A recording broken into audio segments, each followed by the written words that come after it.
Hello everyone, welcome to another episode of today's GK. Let's begin with previous day's practice question. Question was, which of the following best explains Crimean Congo hemorrhagic?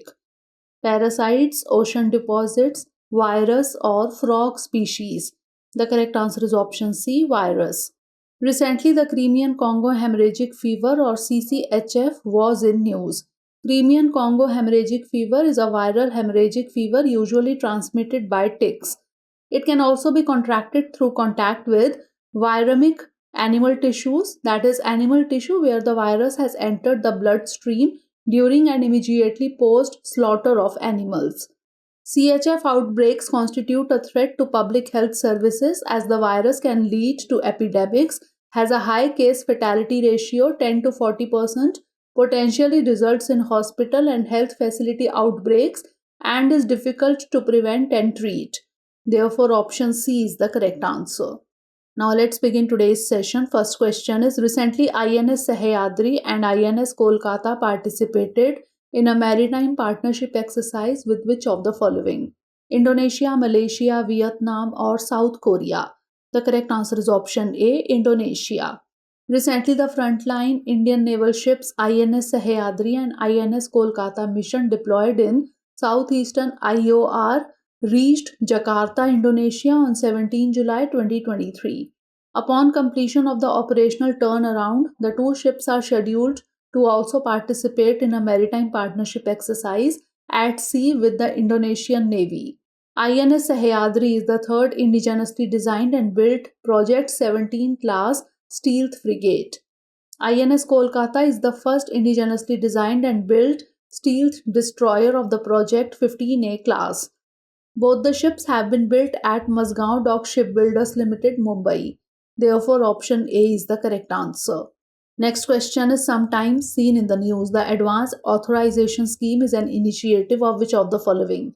Ministry of Petroleum and Natural Gas, Ministry of Commerce and Industry, Ministry of Rural Development or Ministry of Earth Sciences?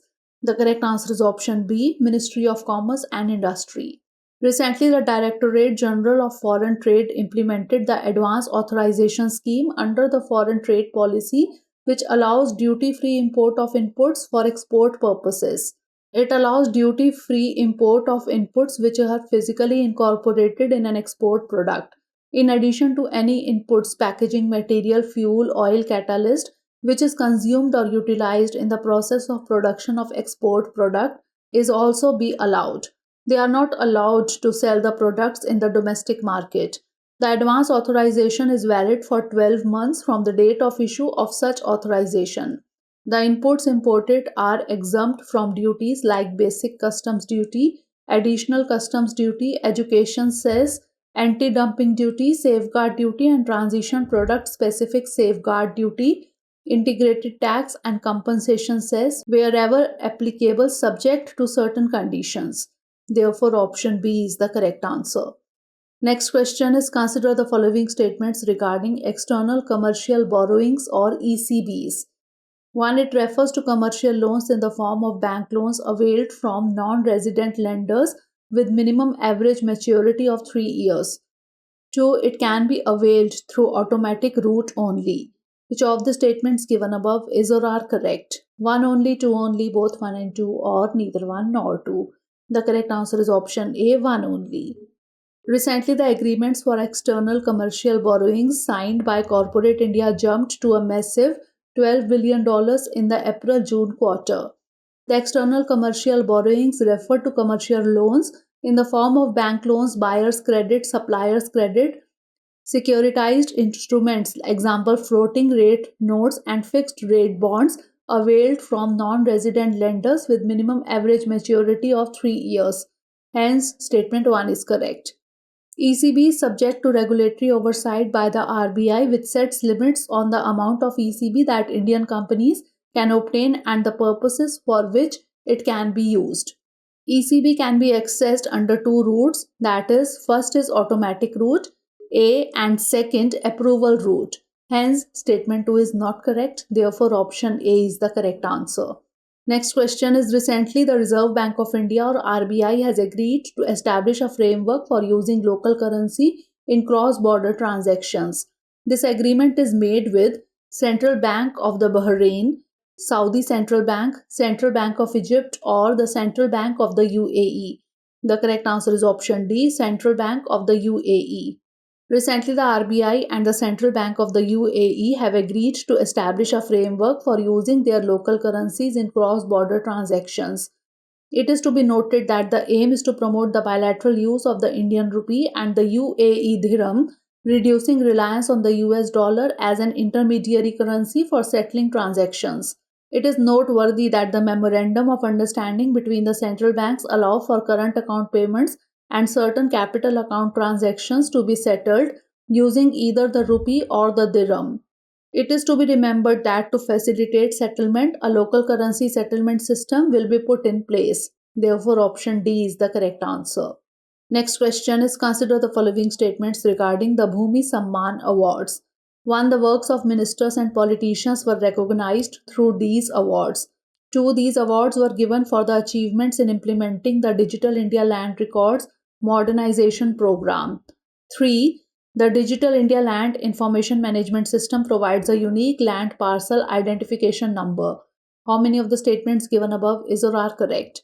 Only one, only two, all three, or none. The correct answer is option B, only two. Recently, the President of India presented the Bhoomi Samman Awards at a function in New Delhi organized by the Union Ministry of Rural Development. The awards were received by state secretaries, district collectors, and their teams. Hence, statement 1 is not correct. They were honored for their outstanding achievements in implementing the Digital India Land Records Modernization Program. Hence, statement 2 is correct. The Digital India Land Information Management System provides a unique land parcel identification number similar to the Aadhaar card, which can be useful for various purposes. Hence, statement 3 is correct. Therefore, option B is the correct answer. Next question is, consider the following statements regarding the report IEA Oil 2023 Supply and Demand Dynamics to 2028. 1. It was launched by the International Energy Agency and Petroleum Planning and Analysis Cell. 2. It suggests that the current investment level is sufficient to meet the forecasted demand until 2028. 3. It indicates a slowdown in global oil demand growth. How many of the statements given above is or are correct? Only one, only two, all three, or none. The correct answer is option C, all three. Recently, the International Energy Agency and Petroleum Planning and Analysis Cell launched the Oil 2023 Medium-Term Market Report titled IEA Oil 2023 Supply and Demand Dynamics to 2028 in Delhi. Hence, statement 1 is correct. India's energy demand is growing rapidly across all sectors, surpassing other major economies. The IEA suggests that the current investment level is sufficient to meet the forecasted demand until 2028 but exceeds the requirements for a net zero emissions world. Hence, statement 2 is correct.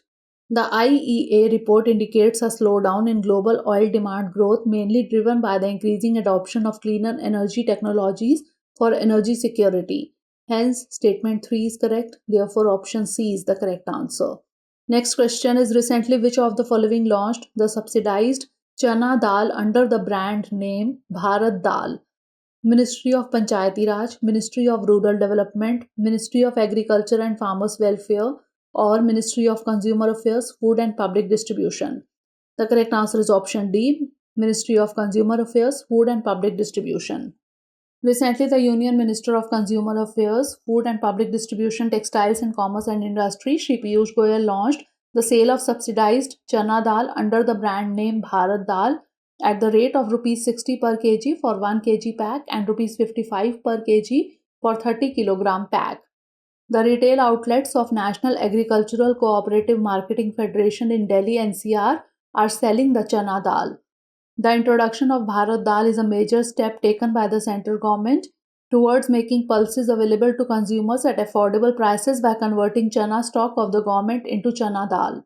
The milling and packaging of the chana dal is undertaken by the National Agricultural Cooperative Marketing Federation for distribution through its retail outlets in Delhi NCR and also through the outlets of NCCF, Kendriya Bhandar and Safal.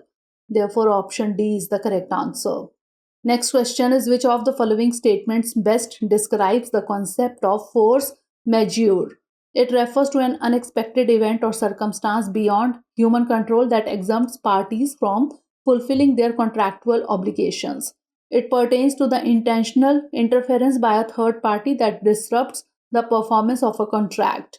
It signifies the voluntary termination of a contract by mutual consent of the parties involved, or it represents a legal remedy available to parties in case of breach of contract due to negligence.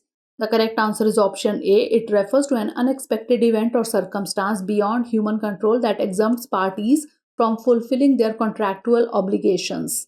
Recently, India has been looking to strengthen its energy ties with Iraq with plans for an LNG terminal in the West Asian nation and ONGC Videsh resuming exploration in a block under force majeure since 2003.